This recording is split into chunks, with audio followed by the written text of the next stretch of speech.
Hi friends, good morning to all of you. स्वागत है आपका हमारे यूट्यूब चैनल विभू इंस्टीट्यूट में। हमारा आज का क्लास होगा अल्फ़ाबेट्स के बारे में। ये क्या हैं, इनका फंक्शन क्या है, ग्रामर में इनका रोल कितना ज़्यादा इंपॉर्टेंट होगा, बोर्ड और कॉम्पिटिटिव एग्जाम्स में कैसे और कहाँ से क्वेश्चंस आते हैं। तो जल्दी से नोटबुक और पेन के साथ हो जाइए तैयार। आइए शुरू करते हैं।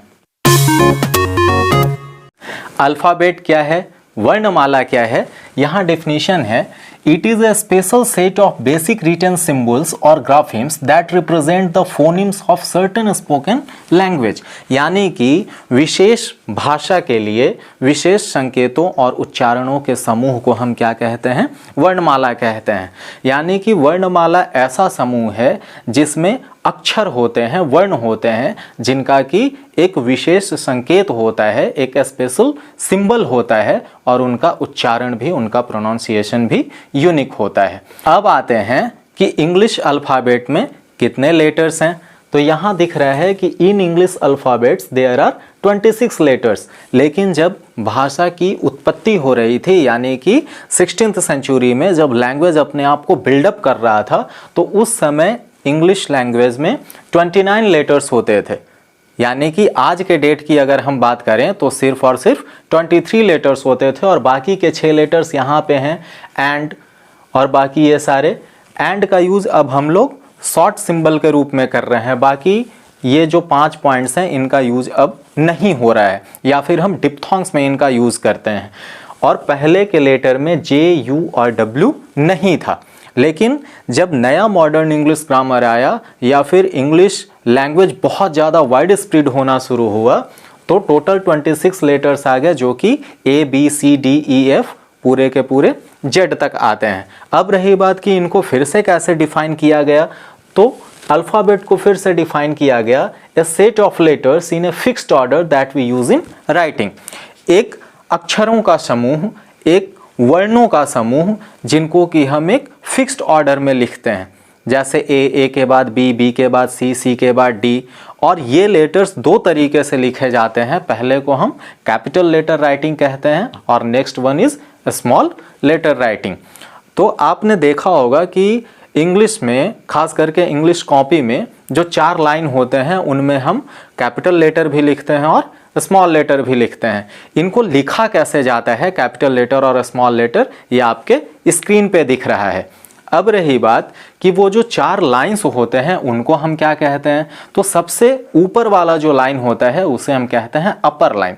उसके बाद जो नीचे वाला लाइन है उसे हम हेड लाइन कहते हैं। उसके नीचे वाला जो कि 3rd लाइन है उसे हम बेस लाइन कहते हैं। और सबसे लास्ट यानी कि जो 4th लाइन है उसे हम क्या कहेंगे, लोअर लाइन कहेंगे। तो आपने देखा होगा कि जो भी हमारा स्मॉल लेटर राइटिंग होता है वो हेड लाइन और बेस लाइन, ये दोनों के बीच में ही होता है।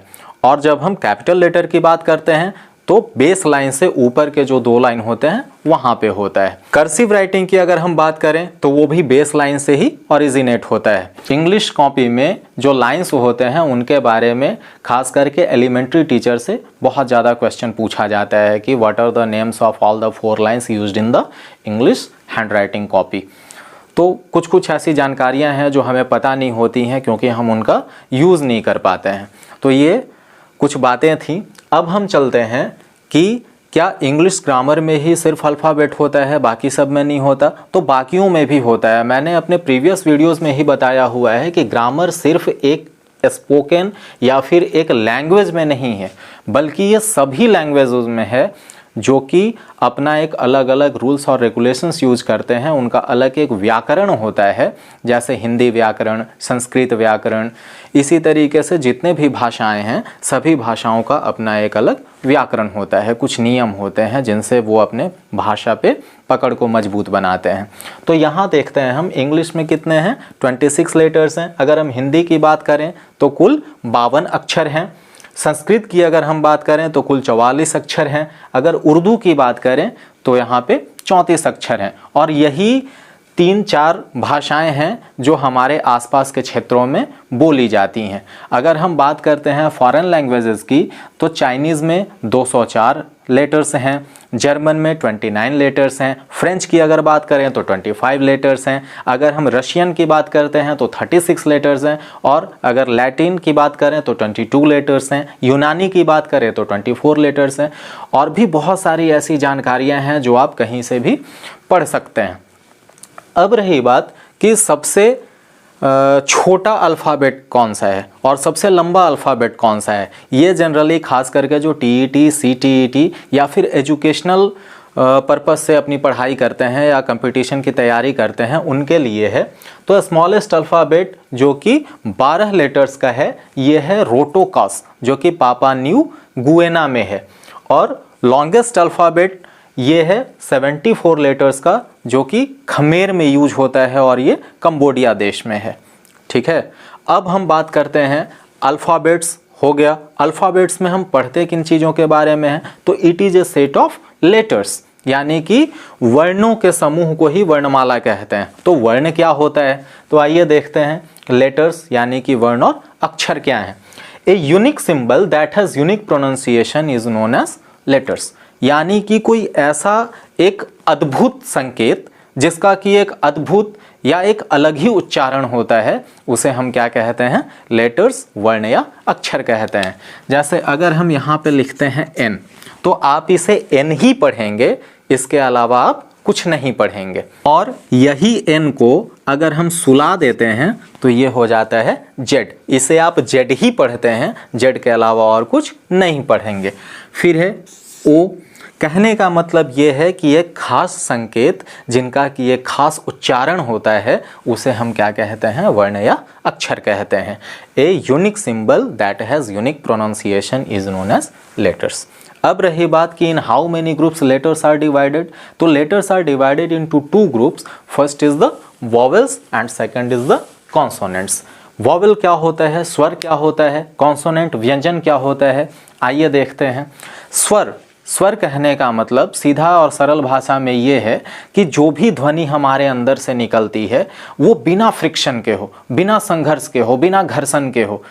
जैसे ए, यानी कि किसी भी ध्वनि को अगर बहुत देर तक भी बोला जाए तो उनके उच्चारण में कोई परिवर्तन नहीं हो। जैसे ए, ओ, यू, ई, अगर हम बहुत देर तक भी बोलते हैं तो उनके उच्चारण में कोई भी परिवर्तन नहीं होता है। अब इसे हम डिफिनीशन के तौर पे देखें तो अगर फोनेटिक्स की बात करें, जो कि प्रीवियस वीडियो में हमने पढ़ा था कि फोनेटिक्स क्या है, मॉर्फोलॉजी क्या है, ऑर्थोग्राफी क्या है, एटिमोलॉजी क्या है, अगर आपने उस वीडियो को नहीं देखा है तो सबसे पहले आप हमारे चैनल को सब्सक्राइब कर लीजिए ताकि वीडियोज़ के सभी अपडेट्स आपको अवेलेबल हो जाएं। तो फोनेटिक्स में वॉवेल का डिफिनीशन क्या है, साउंड विदाउट फ्रिक्शन, यानी कि जो बिना घर्षण के ध्वनि उच्चारित होती है उसे हम क्या कहते हैं, स्वर कहते हैं। फिर है फोनोलॉजी। फोनोलॉजी में क्या होगा, in a syllabic speech sound pronounced without any structure in the vocal tract, यानी कि जब जहाँ से आवाज़ निकलता है, जहाँ से ध्वनि निकलती है हमारे अंदर से, उसे कहते हैं वोकल ट्रैक्ट। ये आपका वोकल ट्रैक्ट है। तो यहाँ से जो भी ध्वनि निकल रही है उसमें कोई भी स्ट्रक्चर नहीं हो, यानी कि कोई भी फसफसाहट नहीं हो, कोई भी अवरोध नहीं हो, वो निर्बाध गति से निकलती रहे। कहने का मतलब वही है कि अगर बिना किसी घर्षण के कोई भी आवाज़ उच्चारित होती है तो उसे हम क्या कहते हैं, स्वर कहते हैं। और जस्ट इसका अपोजिट क्या हो जाएगा कि अगर किसी भी घर्षण के साथ कोई आवाज़ निकलती है तो उसे हम क्या कहेंगे, व्यंजन यानी कि कॉन्सोनेंट कहेंगे। जैसे अगर हम बोलते हैं बी, तो बी को जब आप प्रोनाउंस करते हैं तो प्रोनाउंसिएशन क्या होता है, बी को अगर हम करें बी तो देख रहे हैं कि ब और ई, यानी कि स्वर की सहायता से बोली जाने वाले वैसे अक्षर या वैसी ध्वनि जो कि स्वर की सहायता से बोले जाते हों उन्हें हम क्या कहेंगे, व्यंजन कहेंगे। अगर बी की बात करें तो इसको हम ऐसे कर सकते हैं कि हाफ बी प्लस हाफ ई, और ई क्या है, वॉवेल है। तो जब बिना घर्षण के कोई भी चीज़ बोला जाता है या कोई भी ध्वनि उत्पन्न होती है तो उसे हम स्वर कहते हैं, और जब घर्षण के साथ उत्पन्न होती है तो उसे हम व्यंजन कहते हैं। वॉवेल 5 होता है जो कि ए, ई, आई, ओ, यू है, और इन्हें हम फुल वॉवेल कहते हैं, पूर्ण स्वर कहते हैं। अर्ध स्वर 2 होता है जिन्हें डब्ल्यू और वाई कहा जाता है। कॉन्सोनेंट ये टोटल 21 होते हैं, क्योंकि 26 लेटर है और 26 में से हम क्या किए, 5 को निकाल दिए, तो बाकी कितना बच गया, 21। तो 21 नंबर होता है कॉन्सोनेंट्स का, जो कि बी, सी, डी, जी, एच इस तरीके से होते हैं। ये बहुत ही सिंपल सा चीज़ है। अब रही बात कि डब्ल्यू और वाई को ही सेमी वॉवेल क्यों कहा जाता है, बाकी किसी भी लेटर्स को हम सेमी वॉवेल क्यों नहीं कहते। तो आइए देखते हैं कि W और Y को ही सेमी वॉवेल क्यों कहते हैं। तो अगर किसी भी वर्ड का फर्स्ट लेटर होगा, यानी कि किसी भी वर्ड का अगर फर्स्ट लेटर W और Y है तो वो किसकी तरह बिहेव करेगा, कॉन्सोनेंट की तरह। जैसे वॉक, वॉल, यस, याक। अब आपको कैसे पता चलेगा कि ये कॉन्सोनेंट की तरह वर्क कर रहा है या वॉवेल की तरह? तो बहुत ही आसान सा उपाय है, आप इसको हिंदी में लिख लीजिए। क्या होगा, वॉक, वॉल, यस, याक। और हिंदी वर्णमाला में स्वर किसे कहते हैं, अ से लेकर अह तक और री, ये क्या है, स्वर हैं। बाकी कवर्ग से लेकर यवर्ग तक जो है वो व्यंजन है। तो वह क्या है, यह व्यंजन है, कॉन्सोनेंट है। यहाँ यह क्या है, यह व्यंजन है, कॉन्सोनेंट है। तो जब भी किसी वर्ड का फर्स्ट लेटर W और Y से शुरू हो तो उसे हम क्या कहेंगे, कॉन्सोनेंट कहेंगे, यानी कि ये कॉन्सोनेंट की तरह वर्क करेगा। लेकिन जैसे ही ये वर्ड का लास्ट लेटर होगा, last letter of any word, तो ये किसकी तरह बिहेव करना शुरू करेगा, वॉवेल की तरह बिहेव करना शुरू करेगा। जैसे स्काई, लास्ट में क्या है, वाई। काऊ, लास्ट में क्या है, डब्ल्यू। हिंदी में आप लिख लीजिए स्काई, काऊ।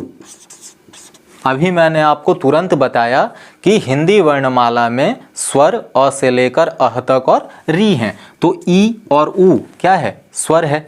तो जब भी कोई वर्ड का फर्स्ट लेटर W और Y होगा तो वहाँ पे W और Y कॉन्सोनेंट की तरह बिहेव करेगा, और जब वर्ड के लास्ट में होगा तो वॉवेल की तरह बिहेव करेगा। इसीलिए हम W और Y को क्या कहते हैं, सेमी वॉवेल, अर्धस्वर कहते हैं। ठीक है, ये फॉर्मूला से आप डिटरमाइनर्स यानी कि आर्टिकल भी आप पढ़ सकते हैं, कहाँ पे किस वर्ड के साथ हमें ए लगाना है, एन लगाना है। ये फॉर्मूला अगर आप अप्लाई कीजिएगा तो बहुत जल्दी कामयाब हो जाइएगा। जैसे देखिए, ऐसे हमें पता है कि ए, ई, आई, ओ, यू, यानी कि कोई भी वर्ड अगर वॉवेल लेटर से शुरू हो रहा है तो उसके पहले हम क्या लगाते हैं, एन लगाते हैं सिंगुलर में। और अगर वो कॉन्सोनेंट से शुरू हो रहा है तो हम क्या लगाएंगे, ए लगाएंगे अगर सिंगुलर होगा तो। जैसे a boy, a girl, an apple. यहाँ पे ए वॉवेल है तो एन का यूज किए हैं, और बी और जी कॉन्सोनेंट है तो ए का यूज हुआ है। लेकिन बहुत सारे ऐसे वर्ड्स हैं जिनमें कि हम वॉवेल यूज करते हैं लेकिन क्या होता है, वहाँ पे ए का यूज होता है। जैसे यूनिवर्सिटी,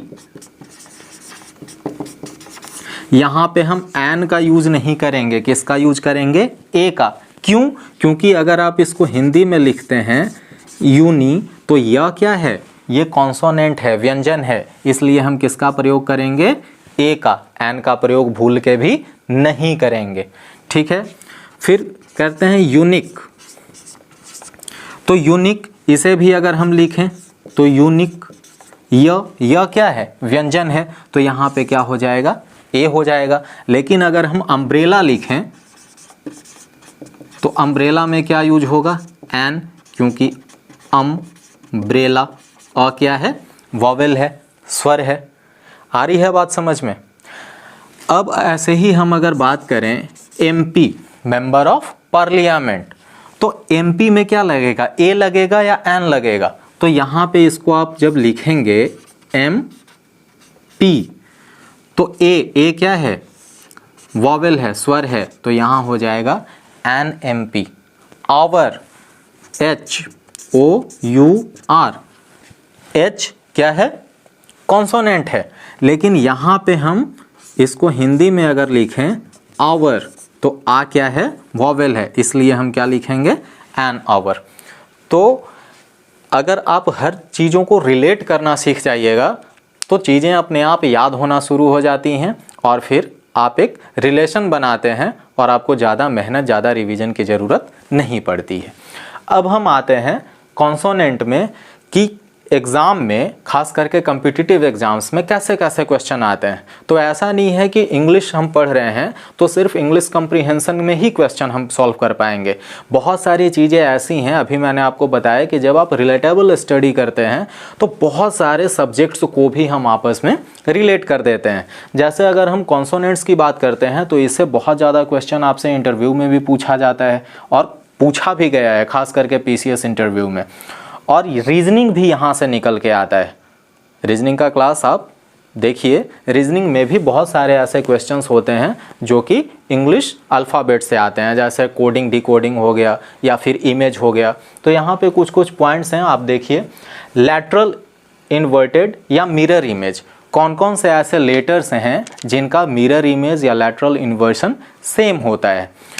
तो अगर हम शुरू से चलते हैं तो ए का मिरर इमेज ए की ही तरह दिखेगा। फिर आते हैं एच, इसका भी मिरर इमेज क्या होगा या लैटरल इन्वर्टेड इमेज क्या होगा? वैसा ही होगा, बिल्कुल सेम। फिर अगर हम बात करें आई की, ये भी बिल्कुल सेम होगा। फिर एम, उसके बाद ओ, फिर पी नहीं होगा, क्यू नहीं होगा, आर नहीं होगा, एस नहीं होगा, टी आ जाएगा। अगर कैपिटल लेटर की बात करें तो यू भी हो जाएगा, वी हो जाएगा, डब्ल्यू हो जाएगा, एक्स हो जाएगा, वाई और जेड नहीं होगा। अब अगर हम वाटर इमेज की बात करें, यानी कि कौन कौन से ऐसे लेटर्स हैं जिनका वाटर इमेज या वाटर रिफ्लेक्शन क्या होगा? बिल्कुल सेम होगा। तो आप यहाँ पे देखिए क्या क्या सेम होगा। अगर हम एच की बात करें तो एच का वाटर रिफ्लेक्शन क्या होगा? सेम होगा जैसा एच है।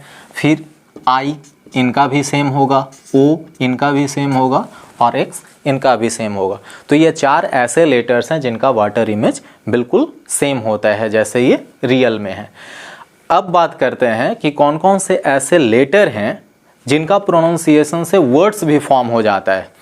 जैसे अगर हम बात करें सी की, तो सी एक ऐसा लेटर है जिनसे वर्ड भी बनता है, यानी कि वर्ड का भी उच्चारण बिल्कुल लेटर के उच्चारण की तरह ही होता है। जैसे सी, तो सी मतलब देखना, सी समुद्र, शी जो कि हम फीमेल के लिए यूज करते हैं, प्रोनाउन है वह के सेंस में।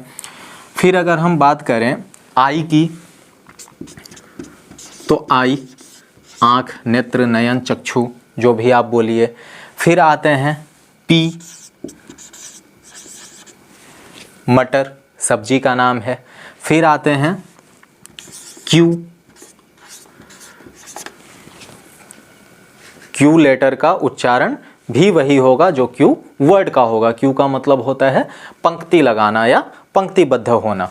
फिर आते हैं आर में, तो आर ये एक हेल्पिंग वर्ब है, you are, we are, they are, जो कि सिंगुलर में सेकंड पर्सन के साथ और प्लूरल में थर्ड पर्सन के साथ यूज होता है और प्लूरल में फर्स्ट पर्सन के भी साथ यूज होता है।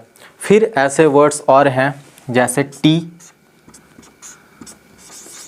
टी का मतलब चाय। फिर है यू, यू प्रोनाउन भी है। फिर अगर एक्स की बात करें तो ई एक्स, एक्स मतलब होता है भूतपूर्व। तो कुछ ऐसे लेटर्स हैं जिनका उच्चारण वर्ड के उच्चारण की तरह ही होता है। तो ये कुछ कुछ खास ऐसे पॉइंट्स थे जिनका यूज़ हम लोग रीजनिंग में करते हैं, या फिर कंपटीशन लेवल पे भी बहुत सारे ऐसे इंटरव्यू में क्वेश्चंस पूछे जाते हैं। जैसे पीसीएस इंटरव्यू में क्वेश्चन पूछा गया था, खास करके बीपीएससी में, कि कौन सा ऐसा लेटर है जिसको जलाने पर मिठाई बन जाती है। आपको अगर पता है तो आप कमेंट में रिप्लाई कीजिए, कौन सा ऐसा लेटर है जिसको जब हम जलाते हैं तो मिठाई बन जाती है। इसका उत्तर होगा बी, जब जलेबी तो बने जलेबी, और जलेबी क्या है, हमारा राष्ट्रीय मिठाई है। फिर है कि कौन सा ऐसा लेटर है जो कि वेजिटेबल को शो करता है, तो अभी आपको बताया कि पी का मतलब मटर। तो कुछ कुछ ऐसे चीज़ें हैं जो अचानक से हमसे पूछ ली जाती हैं और हम जवाब नहीं दे पाते हैं, क्योंकि हम लॉजिकली उतना नहीं सोच पाते। तो ये सारी चीज़ें आप याद रखिएगा, अपने यार दोस्तों के साथ शेयर कीजिएगा और एंजॉय कीजिएगा।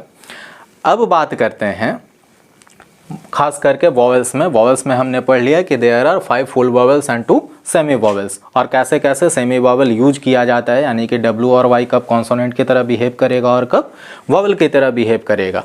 अब बात आती है कि कौन कौन से ऐसे वर्ड्स हैं जो सिर्फ और सिर्फ वॉवेल से निर्मित हैं, यानी कि उन वर्ड्स में टोटल लेटर क्या है, वॉवेल है, या कौन कौन से ऐसे वर्ड्स हैं जिनमें पांचों के पांचों वॉवेल्स हैं। तो आइए देखते हैं कि कौन कौन से ऐसे वर्ड्स हैं जिनमें पांचों वॉवेल हैं और कौन सा ऐसा एक अकेला वर्ड है जिसमें कि सिर्फ और सिर्फ वॉवेल है।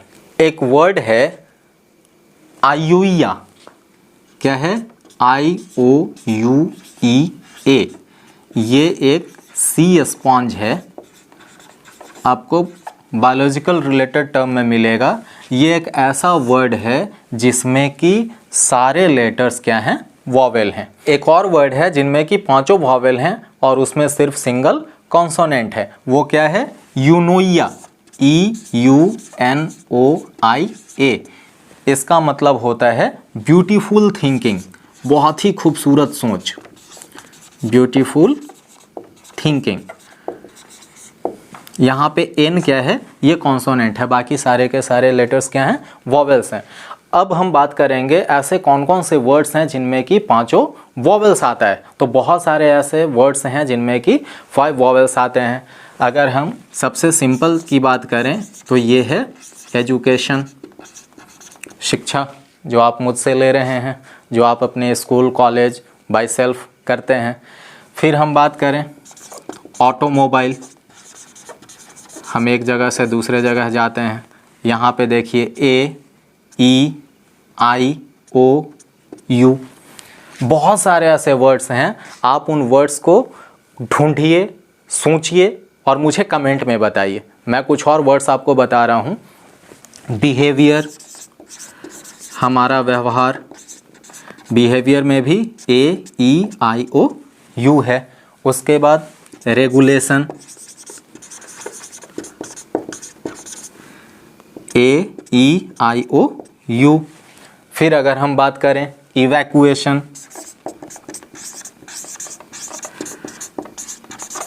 AEIOU। Precaution,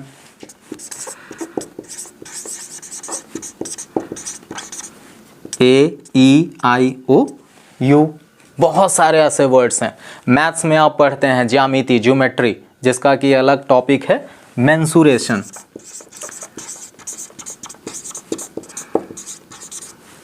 AEIOU।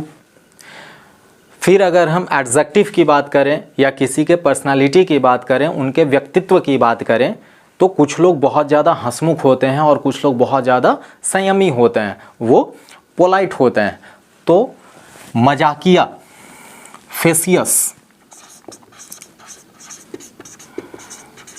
फेसेसियस, मजाकिया, बहुत ही हंसमुख स्वभाव वाले, AEIOU। और जो बहुत संयमी होते हैं, नोबल होते हैं, जेंटलमैन होते हैं, उन्हें एब्सटेमियस कहा जाता है, एब्सटेमियस, AEIOU। इसका मतलब होता है संयमी, नोबल, जेंटलमैन। ठीक है। Authorise, authorise, AEIOU। तो कुछ कुछ ऐसे वर्ड्स हैं जिनमें कि पांचों वॉवल्स आते हैं। अब आपकी बारी है, ऐसे ही कुछ वर्ड्स हमें कमेंट में बताइए। हमारा आज का क्लास यहीं समाप्त होता है। मिलते हैं नेक्स्ट वीडियो में वर्ड्स और उससे जुड़ी सभी जानकारियों के साथ। आप हमें टेलीग्राम, फेसबुक, इंस्टाग्राम पे भी फॉलो कर सकते हैं, लिंक आपके डिस्क्रिप्शन बॉक्स में दिया गया है। लेते हैं अब विदा। Take care, study hard, bye bye, see you in the next video.